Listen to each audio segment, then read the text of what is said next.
దేవుణ్ణి నేను చెప్తుంటే నా మాట వినరా? I'm God. God is great. Revolutionary, maverick, crazy, eccentric, realistic, రా, ఇలా ఇన్ని అడ్జెక్టివ్స్ ఉన్న ఫిల్మ్ మేకర్స్ మన ఇండియాలో ఇద్దరున్నారు. ఒకళ్ళు రామ్ గోపాల్ వర్మ, మరొకళ్ళు ఉపేంద్ర. ఈ వీడియోలో మనం ఉపేంద్ర ఫిల్మ్ మేకింగ్ స్టైల్ గురించి, నాకు ఆయన సినిమాలు ఎందుకు నచ్చుతాయి అనే విషయాన్ని డిస్కస్ చేద్దాం. కన్నడ సినిమాలని ఒక జనరేషన్ తెలుగు వాళ్ళకి ఇంట్రడ్యూస్ చేసింది ఉపేంద్ర అంటే అది ఎగ్జాజరేషన్ కాదు. చూడ్డానికి రాగా అనిపించినా ఆయన సినిమాలని అర్థం చేసుకోవడానికి ఒక సెపరేట్ మైండ్ సెట్టే కావాలి. నాకు మాత్రం ఆయన సినిమాలు చాలా సర్రియల్గా అనిపిస్తాయి. మనందరిలో ఉండే స్వభావాన్ని దిమ్మ తిరిగే స్టైల్లో ప్రజెంట్ చేయడమే ఆయన స్పెషాలిటీ. December 20th ఆయన కొత్త సినిమా UI రిలీజ్ అవుతోంది. అఫ్కోర్స్ మనం ఫస్ట్ డే ఫస్ట్ షోకి వెళ్తున్నాం, కానీ దాని ముందు ఆయన ఫిల్మ్ మేకింగ్ స్టైల్ మీద ఒక వీడియో చేద్దామని ఈ వీడియో చేశాను. చాలా కష్టపడి రీసెర్చ్ చేసిన వీడియో ఇది. మీరు నాకు ఏదైనా హెల్ప్ చేయగలుగుతారు అంటే అది ఈ వీడియో మొత్తం చూడడం. ప్లీజ్ చూడండి, చూసి మీ ఒపీనియన్ కమెంట్ చేయండి. ఈ వీడియో లైక్ చేయండి, ఛానల్కి సబ్స్క్రైబ్ చేసుకోండి. ఇప్పుడు టాపిక్లోకి వెళ్దాం. లెజెండరీ కన్నడ డైరెక్టర్ కాశీనాథ్ గారి దగ్గర అసిస్టెంట్గా పనిచేసి ఫస్ట్ టైం తర్లే నన్ మగ అనే ఒక కన్నడ సినిమాని డైరెక్ట్ చేశారు ఉపేంద్ర 1992లో. కాశీనాథ్ గారు ఒక డార్క్ కామెడీ సినిమాలు తీసే డైరెక్టర్ అనమాట. అలాగే తర్లే నన్ మగ కూడా ఒక కామెడీ డ్రామా. ఫస్ట్ సినిమా నుంచే సొసైటీలో జరిగే విషయాల మీద, హ్యూమన్ సైకాలజీ మీద కామెంటరీ చేయడం మొదలుపెట్టారు ఉపేంద్ర. ఈ సినిమాలో ఒక పిసినారి అమ్మా నాన్న వాళ్ళ కొడుకుని కట్నం కోసం ఒక గొప్పింటి అమ్మాయికి ఇచ్చి పెళ్లి చేద్దామని అనుకుంటే, కొడుకు ఒక పేద అమ్మాయిని చేసుకొని వాళ్ళ పేరెంట్స్ వాళ్ళ అవుట్లుక్ని ఎలా మార్చాడు అనేది స్టోరీ చాలా సింపుల్గా, కానీ ఆ టైంలో ఉండే సొసైటీని రిఫ్లెక్ట్ చేసే స్టోరీ అది. దానికి ఉపేంద్ర స్టైల్ క్రేజీనెస్ యాడ్ చేశారు. అదొక కల్ట్ క్లాసిక్ అనమాట ఈ రోజుకి.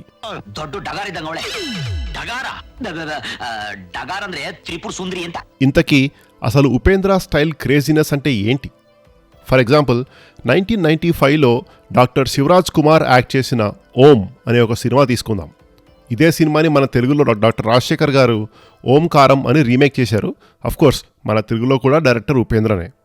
ఆ సినిమాలో ఒక cult classic dialogue, I love you, you must love మీ. ఆ సినిమా హీరో యొక్క అబ్సెషన్ని ఎంత ఎఫెక్టివ్గా కమ్యూనికేట్ చేశారో ఒక్క డైలాగ్తో. అప్పట్లో అది ఎంత క్రేజీ డైలాగ్ అంటే మాత్రం ఆ టైంలో ఆ సినిమా చూసిన వాళ్ళకి మాత్రమే అర్థమవుతుంది. అది మైండ్ బ్లోయింగ్ అసలు. I love you, you must love మీ అనే సాంగ్ చిత్రలహరిలో వస్తే మాత్రం కన్ను ఆర్పకుండా చూసేవాడిని నేను.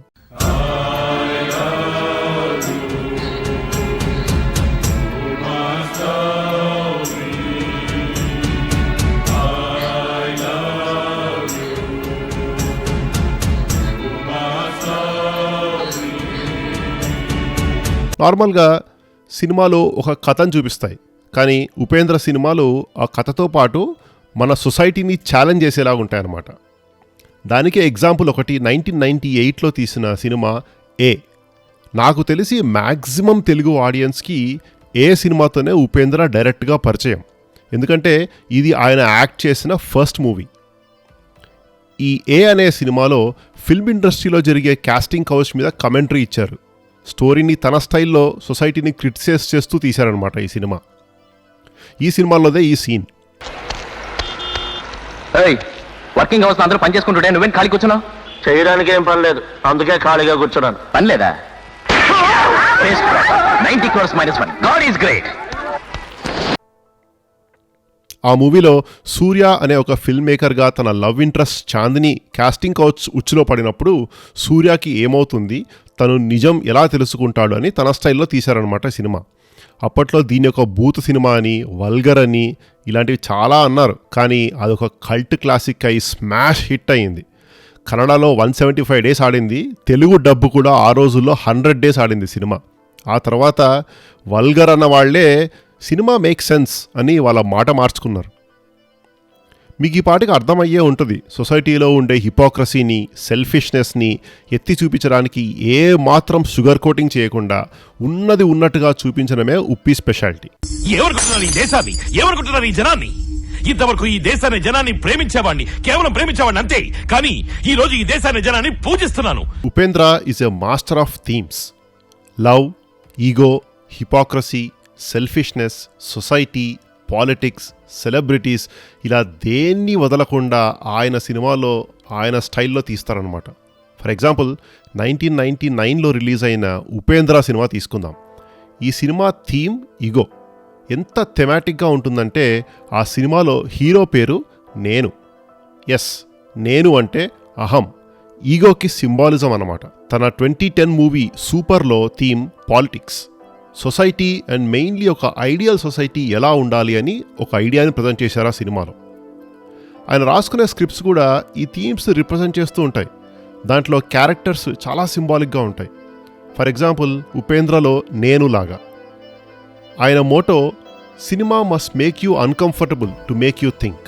ಏಯ್ ತಗಡು, ನೀನ್ ಈ ತರ ಹವಾ ಚಪ್ಪಲಿ ಹಾಕೊಂಡು ಕಿತ್ತೋಗ್ರ ಸೈಕಲ್ ಇಟ್ಕೊಂಡು ಅವಳಿಂದ 1 ವರ್ಷ ಅಲ್ಲ 100 ವರ್ಷ ಬಿದ್ರು ಅವಳು ನಿನ್ ಕಡೆ ಮೂಸು ನೋಡಲ್ಲ. జస్ట్ థీమ్స్, స్టోరీస్, క్యారెక్టర్స్ మాత్రమే కాదు, ఆయన స్టోరీ టెల్లింగ్ కూడా చాలా మ్యావరిక్గా ఉంటుంది. సింబాలిజంని మ్యాక్సిమం ఉపయోగిస్తారు ఉపేంద్ర సినిమాలో. నేను, సూర్య, రతి, కీర్తి ఇలాంటి క్యారెక్టర్స్ కొన్ని ఎగ్జాంపుల్స్ వాటికి. ఆయన సినిమా చూపించే విధానం కూడా చాలా unique. Reverse screen play, flash backs with in flash backs Indian సినిమాలో ఆయన వాడినంత ఎఫెక్టివ్గా వేరే ఎవ్వరూ నాకు తెలిసి ఇప్పటిదాకా వాడలేదు. రివర్స్ స్క్రీన్ ప్లే అంటే ఫస్ట్ ఏం జరిగిందో చూపించేసి తర్వాత అది ఎలా జరిగింది అని చూపించడం అనమాట. ఒక రకంగా చెప్పాలంటే సినిమాలో కథ వెనక్కి వెళ్తూ ఉంటుంది. బేసిక్గా తన మూవీస్ అన్నీ చాలా నాన్ లీనియర్గా ఉంటాయి. దీనికి కూడా ఒక రీజన్ ఉంది. ఆయన ఒక ఇంటర్వ్యూలో ఏమన్నారంటే, when one wants to capture the అప్హీవల్స్ in once mind it becomes a jumble. Our mind is like that, always confused. అంటే ఎప్పుడైతే మన మైండ్లో ఉన్న డిస్రప్షన్స్ని మనం క్యాప్చర్ చేయాలని చూస్తామో మనకు చాలా కన్ఫ్యూజన్ వచ్చేస్తుంది అని. అందుకే ఆ కన్ఫ్యూజన్ని, ఆ ఎక్స్పీరియన్స్లోకి ఆడియన్స్ని తీసుకొని వెళ్ళడానికి ఆయన నాన్ లీనియర్ స్క్రీన్ ప్లేని బాగా వాడతారు.